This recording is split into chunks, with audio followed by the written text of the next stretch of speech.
Magandang araw po sa inyo lahat. Hawak-hawak po sa inyo ang isang isyo ng yaman ng salita.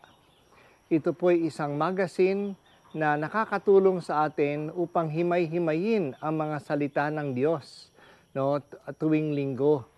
Ito ay nakakatulong po sa Bible study, sa sharing ng mga BEC, pati na nga sa mga naghahanda ng mga homilya.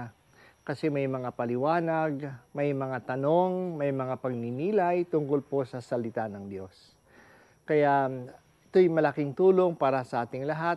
Kaya maaari pong gamitin ito at ipalaganap sa ating mga katikista, sa ating mga kaparian, at sa ating mga lectors and commentators upang mas lalong lumaganap at lalong nating mapakinabangan ang yaman ng salita ng Diyos, kasi talagang mayaman ang salita. Ako po si Bishop Broderick Pabilio, ang obispo ng Apostolic Vicariato ng Taytay.